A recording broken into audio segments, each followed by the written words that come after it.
You're listening to The Corbett Report. CorbettReport.com. Welcome back, ladies and gentlemen. Welcome back to the Corbett Report podcast. I'm your host, as always, James Corbett of CorbettReport.com, coming to you from the sunny climes of Western Japan here in March of 2020, with episode 373 of the Corbett Report podcast, Medical Martial Law 2020. Now, if you follow the feeds at CorbettReport.com, you will know that last week I re-released a section of an old podcast, specifically episode 86 of the Corbett Report podcast on medical martial law, which was released in 2009 in the height of the swine flu pandemonium that was sweeping the globe at that time. And just last week, Corbett Report video editor Brock West revivified a section of that podcast in video format for release as a video to bring people up to speed on what I was talking about 11 years ago in regards to the laying of the infrastructure and legislative framework for the implementation of medical martial law in any declared public health emergency. And there are many different pieces, different cookie crumbs along that trail leading towards that medical martial law conclusion. And so I will exhort you, if you've not yet done so, to go back and not just watch that video section of the podcast, but listen to the entire podcast, which lays it out in a great degree of detail. And I will be taking that information for granted, that you are familiar with the steps that have already been put in place that I was outlining in episode 86. For example, the Model State Emergency Health Powers Act, which was drafted in the wake of the 2001 anthrax bioterror false flag event, which was subsequently adopted by over 40 states and allows for quarantines and mandated vaccinations in the event of any declared public health emergency. And it is that Model State Emergency Health Powers Act which gave rise to legislation in numerous different state legislatures that are now being implemented as I speak in various states declaring public health emergencies. So it is important to have that background and that legislative framework in place in your mind. So once again, I will exhort you to go back and refamiliarize yourself with the material in that previous podcast. But as you might guess from the title of today's podcast, I'm going to be updating the 11 years of information that has taken place between then and now to move us a little further along that road towards what we are seeing right now, which is the flicking of the switch and the turning on of the apparatus for medical martial law. It is happening, and it is important to understand how we got to where we are today in order to better understand what is likely to happen in the near future and what we can actually do about this. So roll up your sleeves, get a pen and paper. There's going to be a data dump of information today, but don't worry, as always, all of the links to all of the documents and videos and everything that we go through today will be in the show notes for today's episode at CorbettReport.com. If you are watching this on some variant of social media, the link to the show notes will be in the description for this video. So, that being said, let's get straight into it. And actually, we're going to start with a document that was originally drafted and put on the books in 2007, but actually was not released to the public at that time. We're just finding out about it now in the wake of the coronavirus pandemic freakout. So we're getting this information from The Nation, which on March 12th, 2020 reported on an internal pandemic document which shows the coronavirus gives Trump extraordinary powers. Specifically, they are talking about a document called the Operations Plan for Pandemic Response, which was drafted for the CBP, the Customs and Border Protection Agency, and that document is in this article, the complete document, so you can go and read through it. Full confession, I haven't had time to read through the entire document yet, but I have skimmed through important passages of it. And The Nation frames this story this way. They say, on Wednesday, that was previous Wednesday now, the World Health Organization designated the coronavirus a pandemic, meaning that the disease is now considered to have spread worldwide. But pandemics also confer extraordinary privileges on U.S. authorities. Last night, Trump announced a ban for the next 30 days on travelers flying from Europe to the United States. Well, already things have progressed much further than that, as you know, but this was the information at the time this article was drafted. And an internal CBP pandemic response plan obtained by the nation outlines the Immigration and Border Agency's ability to actively surveil and detain individuals suspected of carrying the illness. Titled Operations Plan for Pandemic Response and marked for official use only, the document was drafted during the avian flu pandemic of 2007. It's a blunt statement of authority, describing Customs and Border Patrol overseeing potential tent cities of quarantined detainees at the border and coordinating with unspecified intelligence agencies, both foreign and domestic, as well as the Pentagon. Now, as I say, I will invite you to go and read the document for yourself and read the article from The Nation that frames that document, but it does frame it in a highly partisan way, talking about the evil Trump administration and their war on immigrants, as if this pandemic response plan that is in place, and as they state in this article, is the current on-the-record CBP pandemic response plan that is being used as the guidebook for what is happening right now, as if all of this only applies to immigrants or people from the third world or something. This applies to everyone, including, of course, even American citizens attempting to return to the United States, and does make them subject to the whims of CBP officials, such that coming into contact or exposure with this virus or exhibiting any symptoms of what could be COVID-19 is enough for the CBP to flex its muscle and authority granted through this document to put people in quarantine in tent cities. And if there actually is, or in any future case was, some sort of actually infectious bioweapon or whatever that's spreading through the population, a great way to make sure someone catches it is to lock them in a tent city with a lot of other people who presumably do have it. But that being said, the document is just another glimpse into the types of powers that are on the books and have been laid out for years in the event of what we're seeing today. And it is important to keep this in mind. Again, this we're looking at a lot of documents from the United States context today, but this applies to countries all around the world. And I know my home and native land of Canada is even at the current moment refusing entry even to Canadian citizens who are exhibiting any signs or symptoms of COVID-19. They will not even be allowed to board a plane to come to Canada at this current time. Even Canadian citizens. There are people out living abroad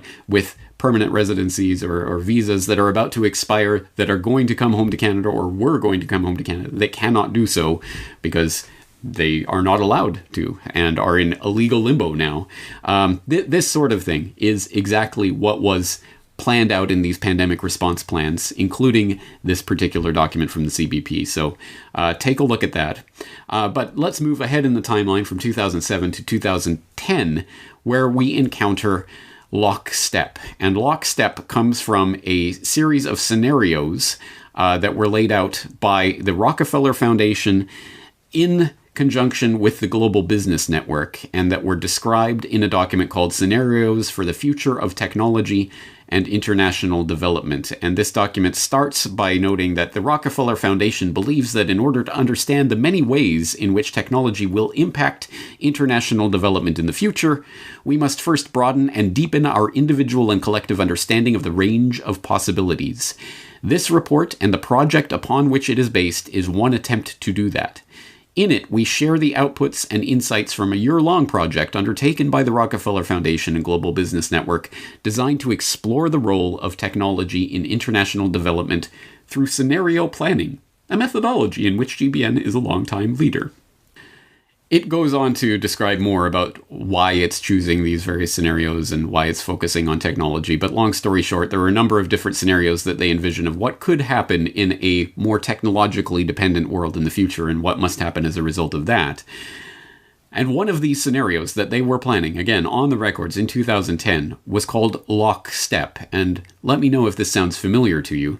The document starts by noting that Lockstep is a scenario which involves a world of tighter top-down government control and more authoritarian leadership, with limited innovation and growing citizen pushback. And it starts by the scenario by noting, in 2012, the pandemic that the world had been anticipating for years finally hit.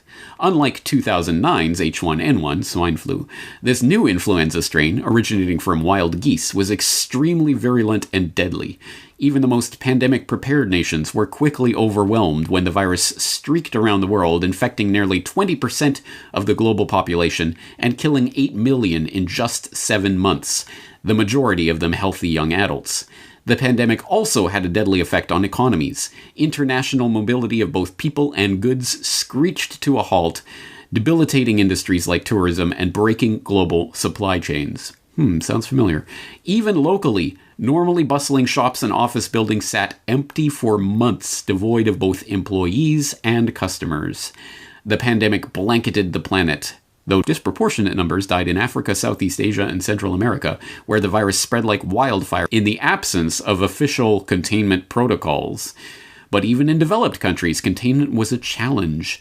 The United States' initial policy of strongly discouraging citizens from flying proved deadly in its leniency, accelerating the spread of the virus not just within the US, but across borders.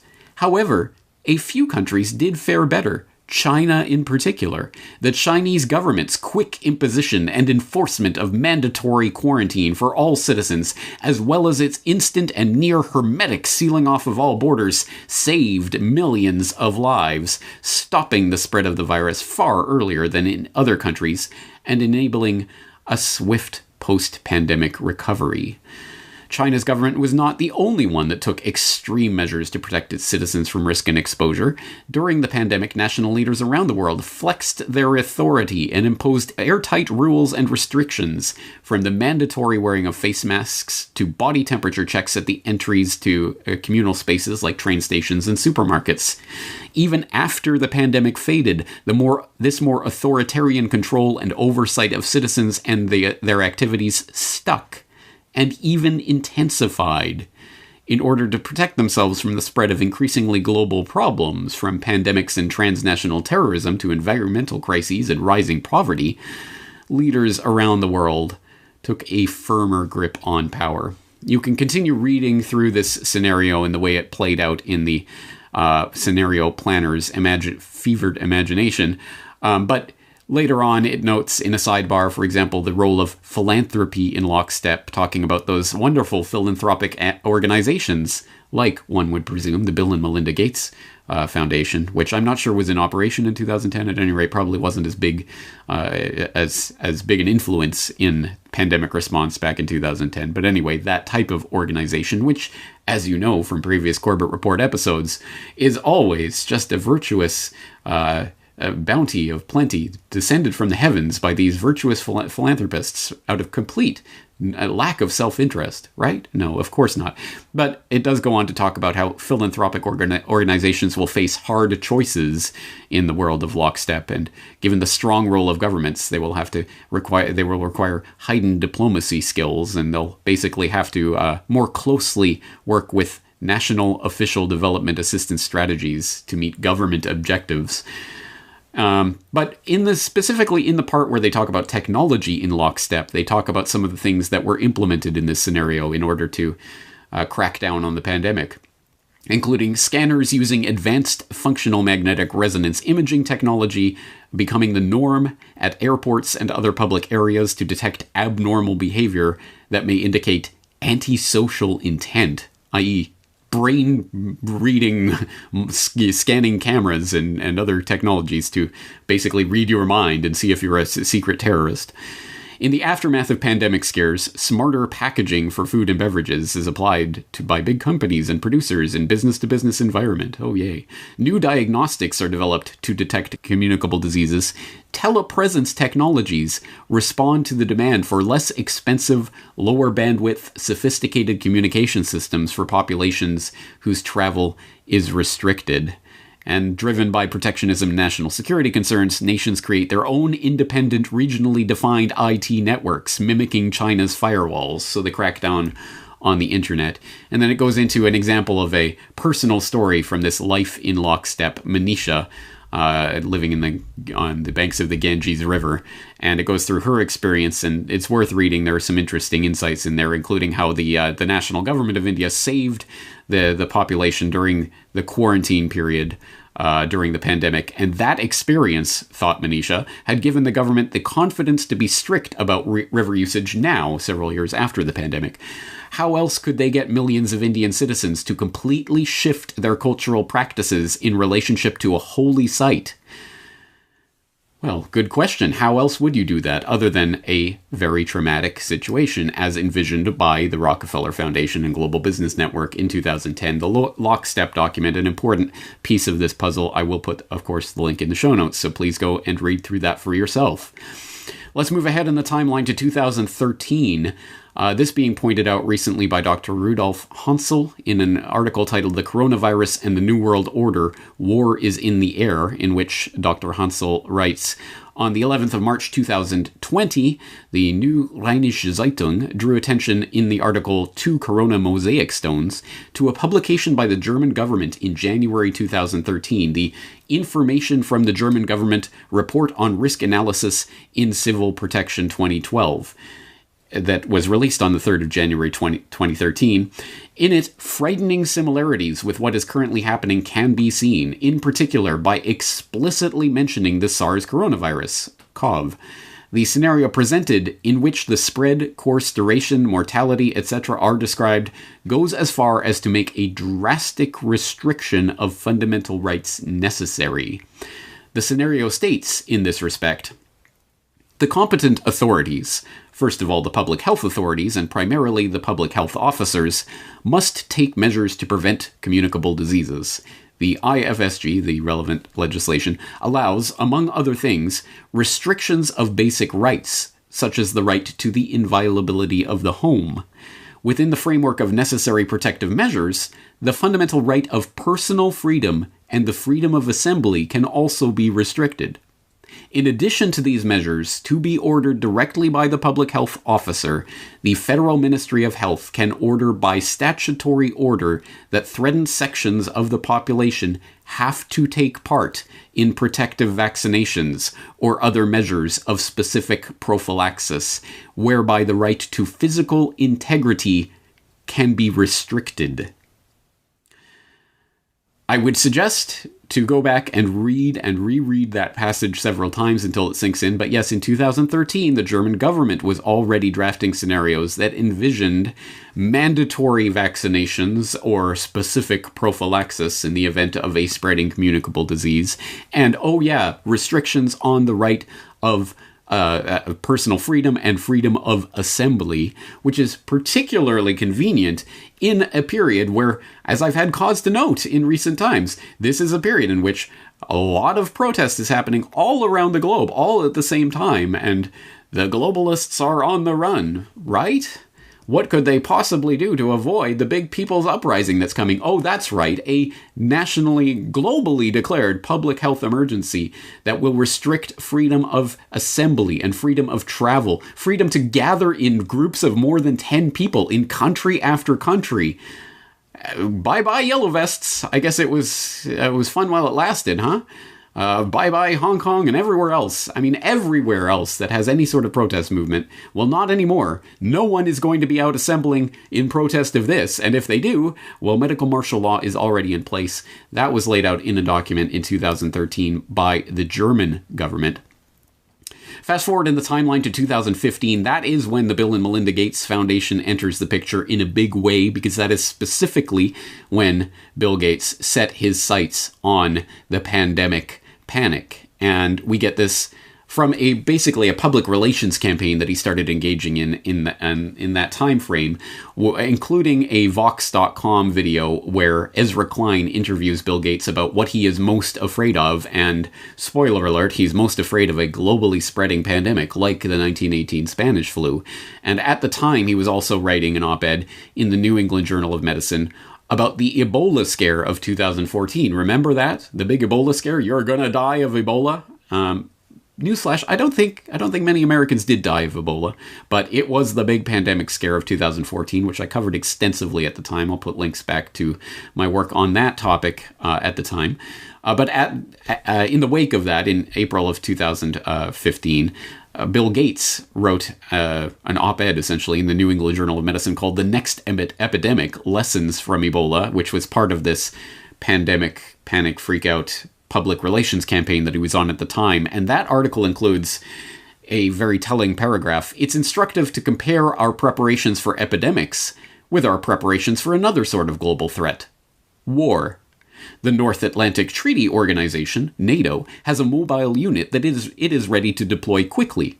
Although the system is not perfect, NATO countries participate in joint exercises in which they work out logistics, such as how fuel and food will be provided, what language they will speak, and what radio frequencies will be used. Few, if any, such measures are in place for response to an epidemic. The world does not fund any organization to manage the broad set of coordinated activities required in an epidemic.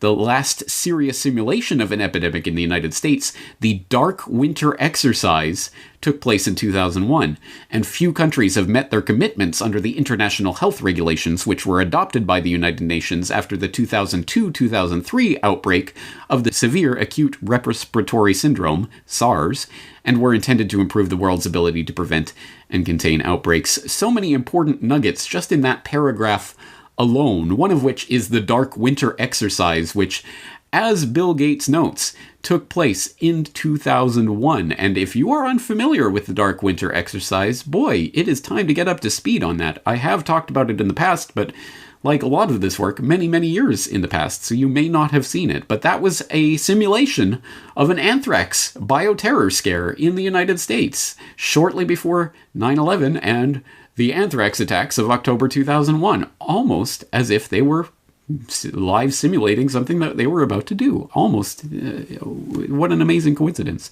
Extremely interesting, and you should take a look at that exercise and the fact that it contained faux news reports that were dressed up to look like real news reports about how the anthrax was spreading and how it was affecting different populations. Again, some of the very people responding to the October 2001 anthrax crisis sitting there at the tabletop exercise in 2001. Also, of course, wartime footing. We need a wartime footing for pandemic response, and that is something that's popping up in the news as I speak.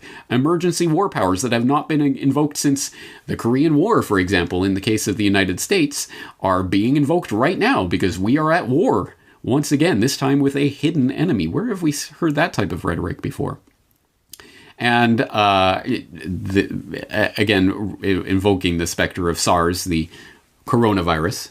Of course, now we're dealing with SARS-CoV-2, the electric boogaloo. So a lot of things go back to this. It's an important article for people to read through to understand the Bill and Melinda Gates Foundation and their angle on this, the philanthropic organizations who are going to help to coordinate the international global response that will be necessary. This is, of course, what it always comes back to, because some people are saying this is the end of globalization as we've known it. This is going to upend everything. On the contrary, this is a fail-forward event in which the very globalist purveyors of the globalist ideology are going to push even further and even harder. We're going to need a global pandemic response agency that's going to be funded by all countries and is going to be able to subsume the national sovereignty of any given country as a result of what's happening right now. And that was, again, laid out by Bill Gates 5 years ago. Let's move forward to 2017, where the very parting shots of the Obama administration were an interesting piece of legislation that, again, seems highly relevant to what's taking place today. We'll get this from NPR, National Petroleum Radio, as James Evan Pilato likes to call it, which had an article in February 2017. CDC seeks controversial new quarantine powers to stop outbreaks. Federal health officials may be about to get greatly enhanced powers to quarantine people as part of an ongoing effort to stop outbreaks of dangerous, contagious diseases. The new powers are outlined in a set of regulations the Center of Disease Control and Prevention published late last month to update the agency's quarantine authority for the first time since the 1940s. The outlined changes are being welcomed by many health lawyers, bioethicists, and public health specialists as providing important tools for protecting the public. But the CDC's increased authority is also raising fears that the rules could be misused in ways that violate civil liberties. The update was finalized at the end of the Obama administration and was scheduled to go into effect February 21st, but the Trump administration is reviewing the changes as part of its review of new regulations, so the soonest the changes could go into effect has been pushed to the end of March. Spoiler alert, yes, the changes went into effect, and there's obviously more ongoing right now with regards to the rules that are being written on the fly for pandemic response to the latest coronavirus freakout, but this was what was set into this books in 2017. Again, please go to the article to read more about the potential for violations of civil liberties. Oh, you don't say. Well, you do say, but of course, all of that is just preparatory, because all of that took place in the previous paradigm. Since 9/11, we have been living under the War of Terror paradigm, which has defined the economic, geopolitical, and domestic political reality that we have been living in one way or another. And that was palpable, absolutely inescapable for the first decade after 9/11, where, as was famously parodied in a number of places, Family Guy and elsewhere, simply saying 9/11 in a political speech was enough to get a round of applause. Terrorist, terrorist, 9/11, terrorist. That was the paradigm we were living under. Obviously, that has frayed in recent years. It doesn't quite have the same magical power to spellbind the public as it did just a few years ago. And that paradigm is now being replaced. We are now in a new paradigm. And that paradigm did not start in March of 2020 with this current implementation of the coronavirus freakout. No, it started before the coronavirus itself started transmitting amongst the human population, at least officially, to the extent that we actually know anything about the real origins of what's happening right now. No. This started back in October of 2019, specifically October 18th, 2019. And that new paradigm was announced in New York City by the Center for Health Security in Event 201. It began in healthy-looking pigs, months, perhaps years ago. A new coronavirus spread silently within herds. Gradually, farmers started getting sick. Infected people got a respiratory illness with symptoms ranging from mild flu-like signs to severe pneumonia. The sickest required intensive care. Many died. The mission of the Pandemic Emergency Board is to provide recommendations to deal with the major global challenges arising in response to an unfolding pandemic. The board is comprised of highly experienced leaders from business, public health, and civil society. We're at the start of what's looking like it will be a severe pandemic. And there are problems emerging that can only be solved by global business and governments working together.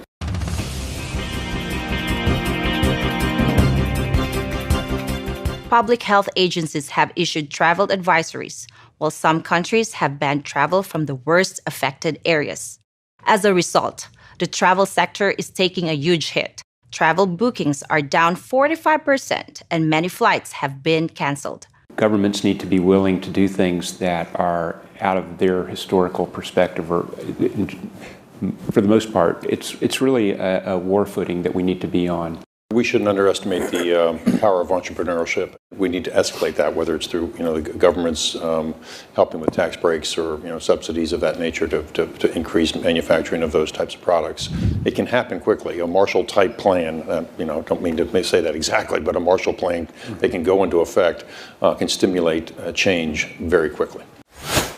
Now, as I'm sure you know, if you do follow alternative media, much has been said already about Event 201 and what was taking place there. If you're completely new to it all, I will put links into the video and to the website and to the press release and other materials that will give you a better sense of what Event 201 was and what it was attempting to do, at least officially speaking. And I will also provide links to the propaganda report, the propreport.com, which has done a special report about the Event 201 agenda, highlighting the recommendations, the call to action that was issued as a result of this tabletop exercise that was held in New York in October of 2019, involving some of the very players who are now in the front lines of this fight against the coronavirus pandemic that they themselves were simulating, exactly like Dark Winter. And that includes the heads of the US CDC and the Chinese CDC and others. The full list of participants will be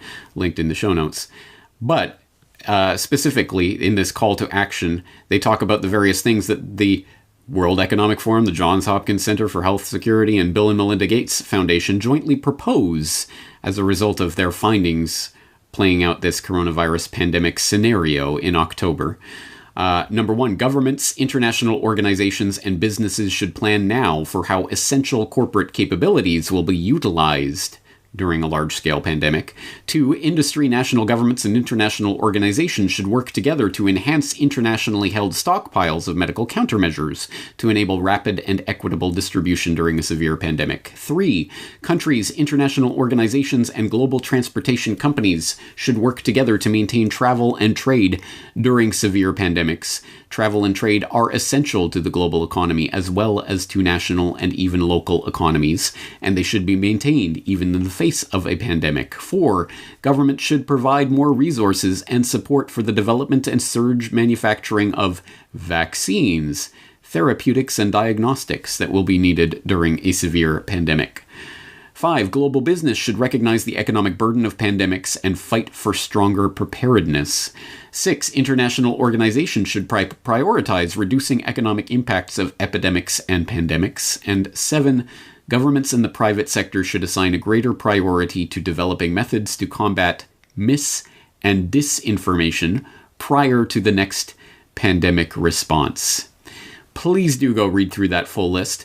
It's such reasonable things that, in light of what has happened since October 2019, it's absolutely amazing that they were able to foresee what was coming. And look, they had this perfectly amazing list of responses already waiting for something like this to come along so that they could shake their paper in the face of these world leaders and say, look, we told you so. Now we have the plan for exactly what you should do about this, including, as point number 7 in that call to action makes very explicit, the crackdown on what is deemed to be mis- and disinformation by the authoritative sources in the fact-checking world, no doubt, about the pandemic outbreak. And what are we seeing right now? As I just went over with James Evan Pilato in New World Next Week, all of the big tech companies are now actively coordinating and collaborating with the US government in order to crack down on coronavirus misinformation,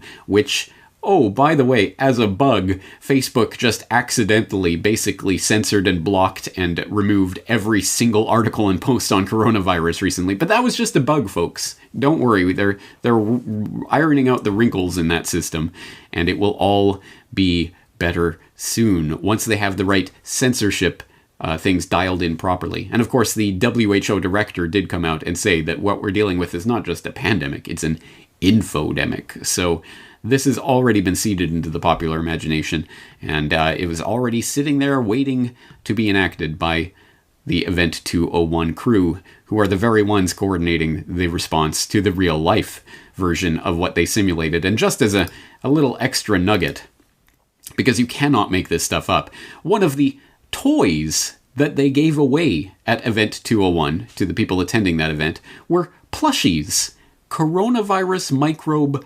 plushies that were given away to all of the participants. Oh, isn't that so cute? They had little coronavirus plushies that they got to take home with them as a little souvenir, a little memento of the dawning of the new age of coronavirus-led microbial terror. But don't worry, the good folks at PolitiFact have come along and deemed it mostly false that Event 201 gave out stuffed souvenir coronavirus toys, because as they go on to note, well, yes, they did actually give out stuffed toys that really are meant to be coronavirus microbes, but context is everything, and they weren't actually predicting the novel coronavirus that they were talking about simulating in that simulation. Again, all of these fact-checkers are parodies of themselves, but this is the framework that has been decided upon for censoring information on the internet from here on forward. So if you're hearing my voice, consider yourself lucky that you have found it at all, and who knows how long this type of message will be allowed to be spread on the internet via any sort of major platform. But as I say, Event 201, October 2019 really was the marking of the new era that we have stumbled into one way or another. And that era is now coming to fruition. And there are many different aspects of what's going on right now, and the very many different power grabs that are being taken by authoritarian structures all around the world. Just as after 9/11, every authoritarian in the world was happy to see that event occur, in the sense that it gave them carte blanche to call all of their enemies terrorists and launch a war upon them. Well, now the authoritarian structures around the world are benefiting from the massive power grab that is taking place right under our nose. And there are many different aspects to this, including the incredible steps that have just taken place just in the past few hours. As I'm recording this podcast, Trump taps emergency powers as virus relief plan proceeds, in which we are learning that a 70-year-old wartime piece of legislation known as the Defense Production Act is being put into place to essentially nationalize certain industries and services at the behest of the government to create medical relief supplies. Well, isn't this great? We can nationalize industry and make sure that it all works and functions in the way that we need in order to save lives, of course. That's what it's always about. Well, we will get more into the economic and other aspects of what's going on in future editions of this podcast, but today we're focusing specifically on the invocation of martial law and martial law type powers on the back of what is happening right now. And you don't have to go very far to see that that is exactly what is happening, even as I speak. Now, the epicenter of this outbreak, the city of Wuhan, has just handed over the first of 2 temporary hospitals to the Chinese military medical teams. In response to the worsening situation and ahead of an anticipated nationwide curfew, the IDF entered its highest state of alert, which practically means the Israeli military's emergency preparedness for war. The president of the region of Lombardy has said that he wants the military to be called in to enforce the lockdown, calling on people to stay at home. This is really the mantra that they're leading out to the public at large. This morning, emergency measures in New York. The state's governor deploying the National Guard to New Rochelle, a suburb of New York City, in an effort to contain a coronavirus outbreak there. Residents within a 1-mile radius required to stay within the area for a 2-week period. It is a dramatic action, but it is the largest cluster in the country, and this is literally a matter of life and death. Anybody can look at a map, and basically New Rochelle is a point where if you have the military, you can deploy them within 15 miles of each choke point. And then the city and Long Island are both landlocked. I am faced with the podcaster's dilemma of sitting here in March 2020 in the midst of an ongoing and unfolding story, the end of which I obviously do not know and cannot present to you. I can only present to you the slices of information that I have at my disposal as I'm recording this, which will undoubtedly already be out of date by the time you're listening to this, even if you listen to it as soon as I release it, let alone days, weeks, months, or years after the fact. So I can only give you a slice of the information that is at hand right now, but I can tell you that martial law and the specter of martial law is very much in the air in the United States and elsewhere, reflected in any number of stories that are trending on the news pages right now, the mainstream news pages, about what is martial law and is martial law coming to America. For example, we can get this from Fox Business. What is martial law?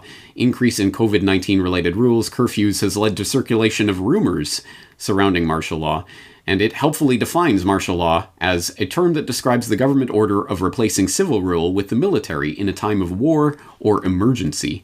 And in the US, it notes the president must order for the establishment of martial law, which would in turn transfer power into the hands of the army. But the change in power must only last through the duration of the emergency, according to Cornell Law School's Legal Information Institute. Well, actually, for people who have been paying attention over the past 18 years. The national emergency that was declared on 9/11 has been renewed every single year by every single president since then. So there is a state of emergency, which some researchers, like Peter Dale Scott, who knows what he's talking about, has said essentially the Constitution has been null and void since that point. There has been a martial law scenario in place in the United States that has been operating. But that sounds like conspiracy theory. If that was the case, surely we would know about it, wouldn't we? Oh, would we? So exactly what has and has not the president declared? What exactly is his authority in a situation of emergency anyway? Actually, that's classified. And don't look to conspiracy theorist James Corbett for that take. Look to CNN, where Zachary Wolf just reported in the last 24 hours, what's the full extent of Trump's disaster authority? That's classified, security expert says.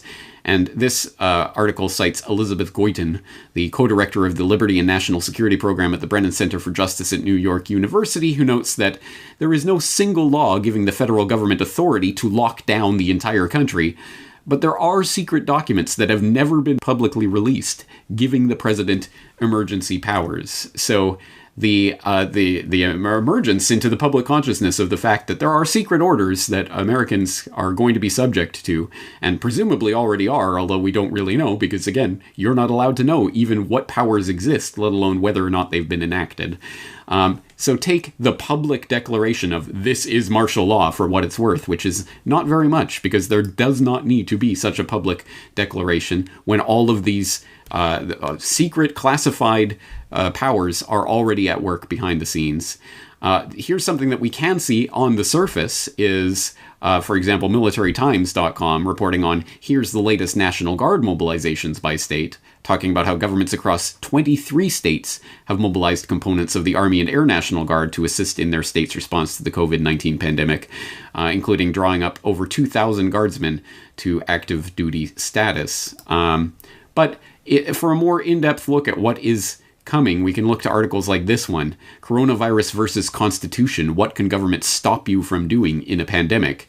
And although this is obviously from the Sacramento Bee, it is not a thoroughgoing exploration of the years of considered legislative framework and pandemic response plans and drills and secret documents that we've been going through today, let alone in episode 86 of this podcast, but it does give you some sense of what's going on right now. It says public closures, a ban on gatherings, quarantine notices, and orders for isolation have become increasingly common as the coronavirus continues to spread across the United States.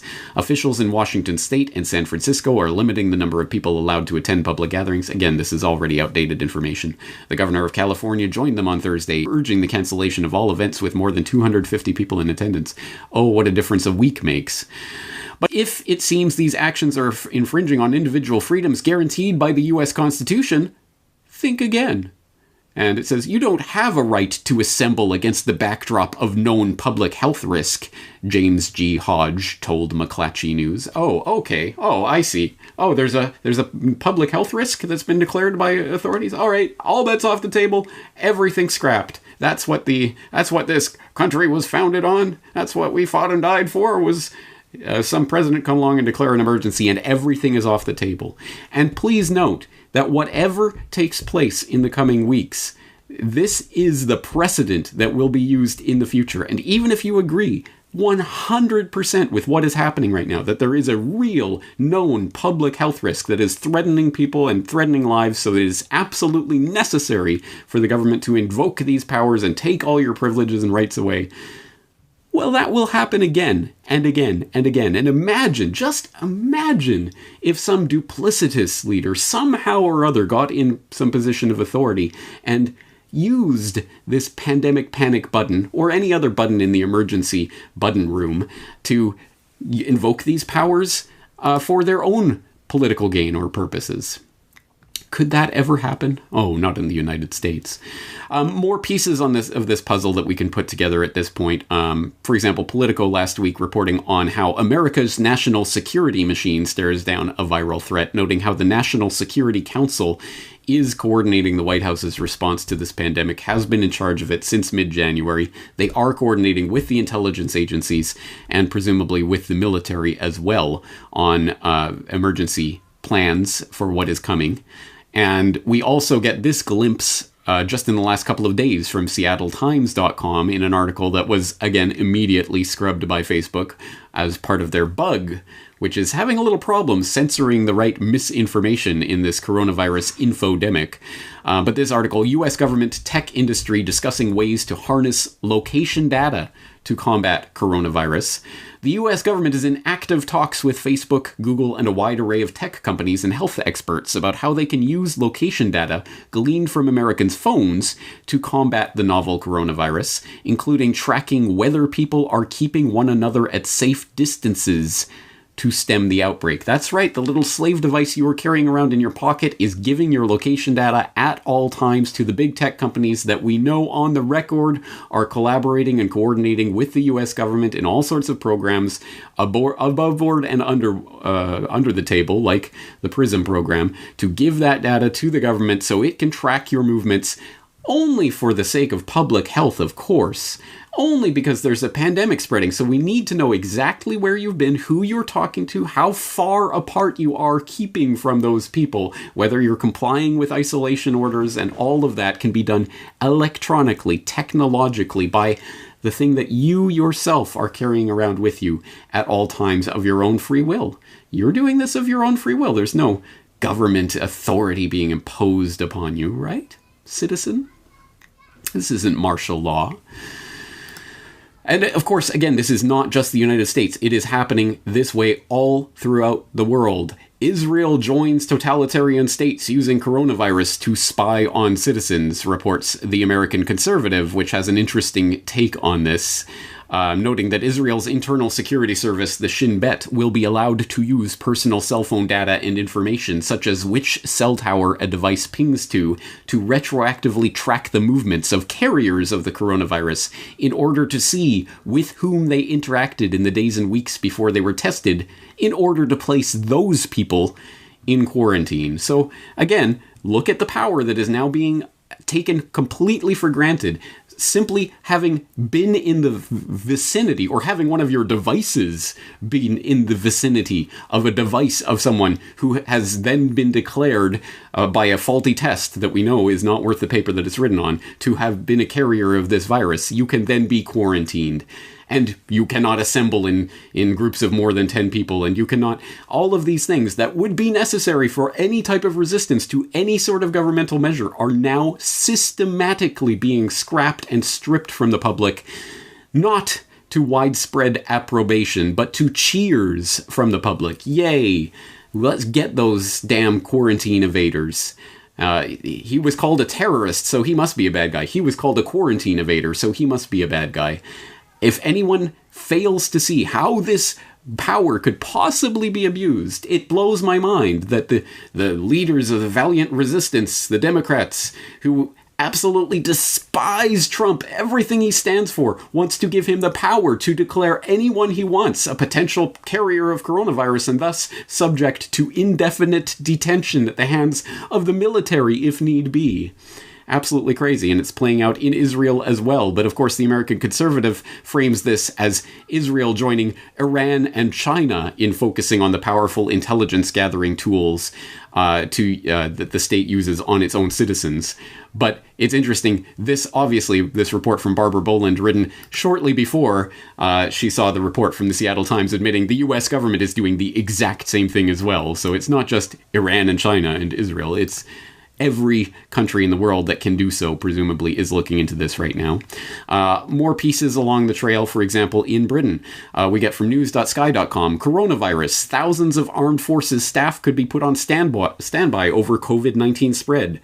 More than 10,000 British soldiers, sailors, and airmen could be put on standby in the coming weeks as the coronavirus crisis worsens.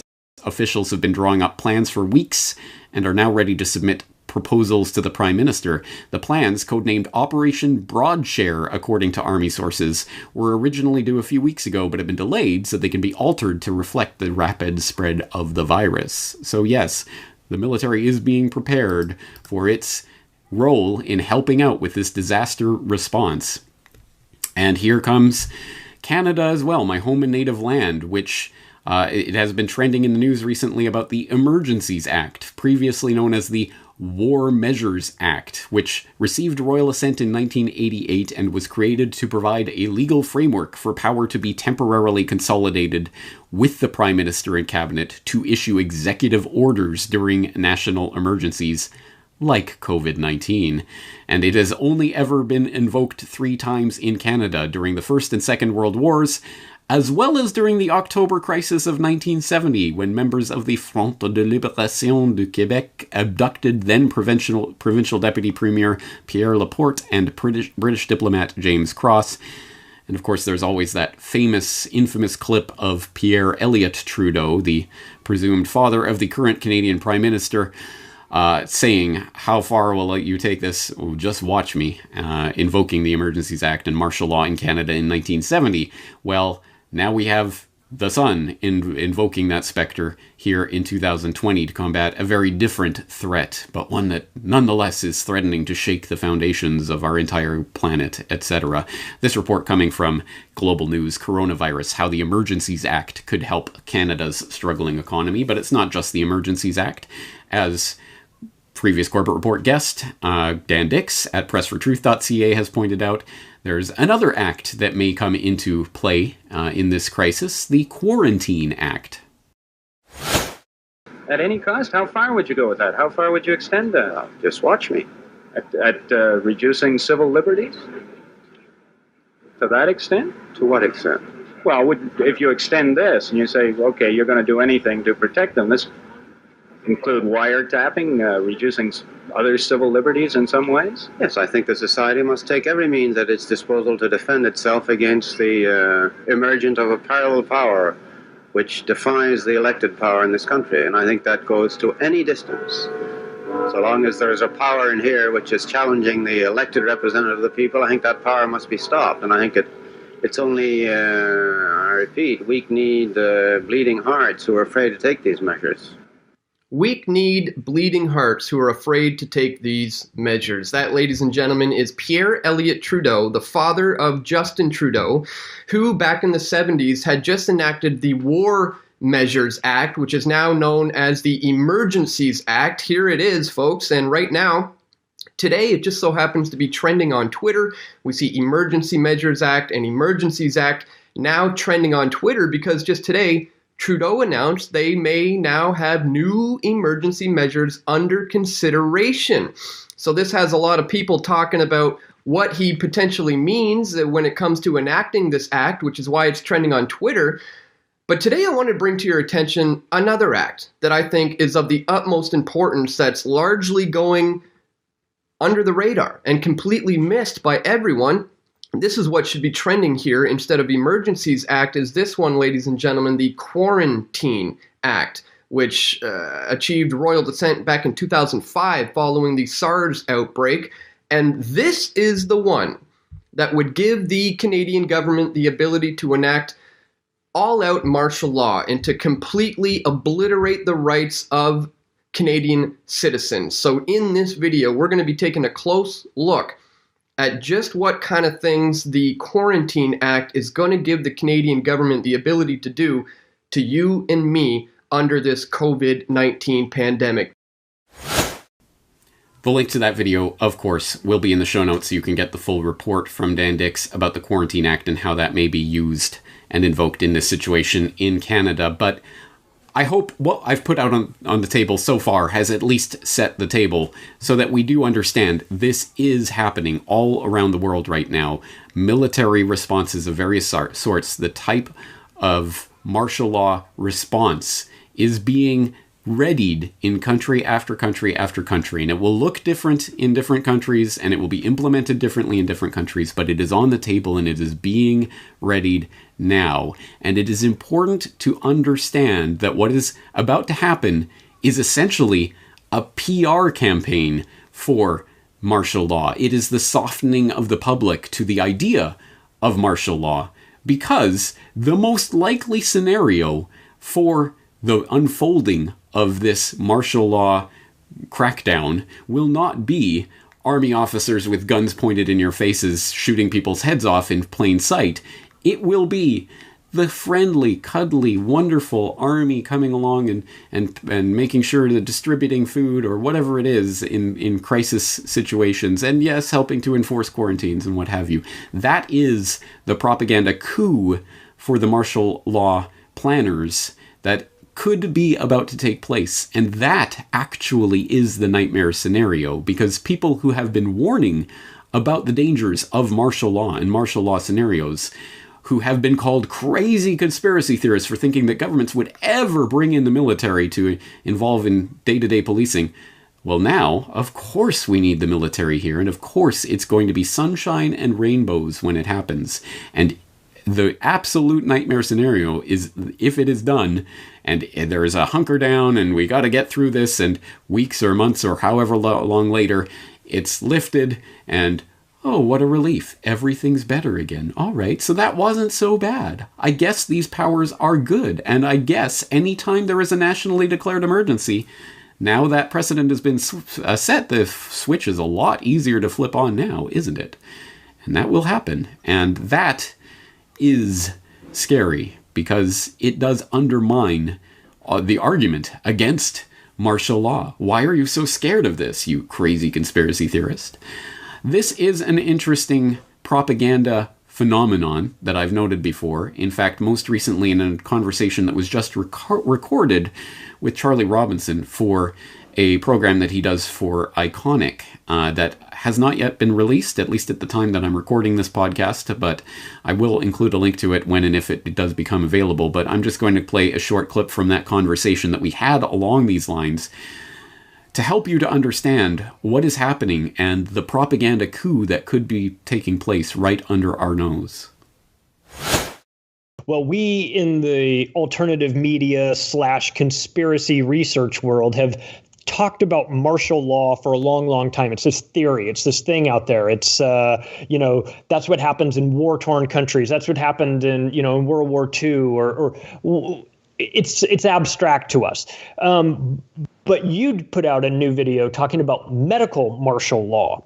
And it struck me that that might be the most realistic form of martial law, because in order for overt martial law to take hold, you think of people, troops on the streets with guns telling you have to stay inside your house. But as we know, the best form of censorship is self-censorship. So the best form of martial law is self-martial law, where you quarantine yourself. And it seems that the medical component to this is, if you were an evil genius sitting in your bat cave, trying to think of some way to control the population, you'd say, well, I'd want them to control themselves. They couldn't devise a better way of doing it than a medical pandemic, could they? This is just the blueprint for us demanding our own self-isolation. Is it not? Exactly right. And it's almost like they did engineer this. Oh, well, what a crazy thought that would be, you conspiracy theorist. Put my tinfoil hat on. Yeah, exactly. Well, I have no definitive proof on that one way or another. It seems quite likely to me that assuming this is really spreading and this really is a thing, which even that has question marks over it, but assuming it is, it would seem most likely to me that this is some sort of engineered virus of some sort that may have escaped by accident. It may have been unleashed on purpose. Again, I don't know, and I'm not going to speculate on speculation. But certainly, it is almost like this is a dream scenario for any would-be authoritarian that wants to flex the martial law muscle, because exactly as you said, this is kind of the nightmare scenario for people who are still concerned about what has still remained of civil liberties in our age. Even saying that seems almost, what are you talking about? That was so pre 9/11. Well, this is the new 9/11, and they're going to take even more away from what people have, the liberties that people have enjoyed hitherto. And precisely because it is coming on the back of this concern that is being, as I say, psychologically driven into the public to make them demand, to clamor for their own enslavement to a certain extent. And this is a phenomenon that I've noted before on the podcast. In fact, you say this is a new video that I've released about medical martial law. It is a new video, but it is actually the audio of a podcast that I did 11 years ago during the swine flu hype of 2009. Remember that? Yeah, I do. Oh, yeah. And I was noting at that time that even then, for several years up to that point, they'd been preparing various legislative proposals and things for instituting medical martial law in the event of some sort of medical scenario, like the Public State Health Emergency Act, whatever the exact name of that is. But the model law that they drafted in the wake of 9/11 during the anthrax scare, that then they started passing in state legislature after state legislature all around the U.S. in order to basically codify and make sure that they had these emergency powers that they're now invoking. These things can take decades. Sometimes it'll be the infrastructure, the legislative framework will be laid decades in advance. And suddenly, once that switch is flipped, once the lever is pulled, suddenly people are like, oh, I didn't know this even existed. Yeah, it's been there for decades, and some people have been warning you about it. In fact, I note with some bemusement that I think the second or third most popular video that I have ever done on my YouTube channel, over 2 million views, I believe, was about martial law. It was about the U.S. Army prepares to invade U.S., which is a video that I did back in 2008, before the 2008 selection cycle played out. And it was talking about the moves that had been made through decades, really. Reagan, Clinton, Bush 1, Bush 2, all of these regimes had implemented various variations on setting the framework for martial law, preparing for martial law, doing martial law exercises, training American troops to go in. And I did that video, and I found it amazing that video really did go viral very early on. I had maybe 1,000 YouTube subscribers at that point, but then I was getting hundreds of thousands of views on this video, precisely because a lot of Democrats and people on the left side thought that I was saying, oh, Bush is going to do martial law to try to lock it down so that he'll continue on in the presidency. No, I was specifically pointing out, no, it was Clinton and Bush and left and right. They both do this because it is authoritarians want this structure in place. And as you say, medical martial law is the most insidious way to do it because it will have popular support. This is a point that I've tried to make before, and I think people were incredulous about. When martial law arrives, most people will be cheering. They will not be jeering. And precisely because we are now being conditioned with the stories of this man was diagnosed and then he went out and went shopping, and so they had to lock him in his home, and everyone's like, yeah, lock that bastard up. We are being trained right now with stories like that you better believe there is an agenda to reporting on things like that, and in that way to get people on board with the idea of medical martial law. And my nightmare scenario that I almost even hate to put out into the world, because I don't like to put these ideas out there, although I know that the would-be social planners already have them in mind, is that what we are looking at, could be the absolute ideal, perfect way to implant the martial law idea in the public's mind. Because imagine this scenario. The viral freakout right now, from what we know, is 100% overblown. Yes, there is sure, if you're an octogenarian with a lung condition, definitely, you want to stay safe and all of that. I'm not trying to downplay that. And some people will get sick, some people will die, but this is not the Black Death. This is not the end of the world, at least from what we've seen so far, unless there's some sort of, second wave to this that's been bioengineered, whatever. I don't know about that. But from what we've seen so far, this is obviously overblown. So imagine this. Imagine we go into martial law lockdown scenario, National Guard out. We have these stories about these brave martial law, National Guard soldiers making sure people stay in their homes, and they deliver the food and whatever, there was this emergency over here, but they took care of it. And then after a few weeks of this, whatever it is, enough obviously to get people conditioned to it, veil is lifted, martial law is over, we've ridden out the storm, the worst is over. Suddenly the reporting goes from, this is Black Death, you're all gonna die, to, okay, it's still here, but it's now under control, and we've got it taken care of. Imagine that scenario plays out, and everyone who now tries to say martial law and, they're coming, the troops will be on the streets, will be looked at as, oh, you silly conspiracy theorists, there was martial law and it was fine. Imagine that scenario playing out, because that will be the ultimate, 100%, the greatest propaganda coup for the authoritarians there ever could be. Yeah, martial law happened and it was okay. It wasn't, we had to hunker down, but we all stuck through it and it was all right. And in the end, they went away and everything's better again. So they have these martial law powers on the books. It's happened before. The precedent is set. It's there forever. Their power that they can take at any time. As soon as they drum up fear into the public, people will dutifully lock themselves in. It's a propaganda coup that could be taking place right now, and I fear to see that, because, again, our ability to get people concerned about the very real loss of fundamental liberties that is taking place right now will be vastly undermined. They'll cut the legs out of all of us conspiracy realists who have been warning about this for years, and will want to warn people about how this power could be abused.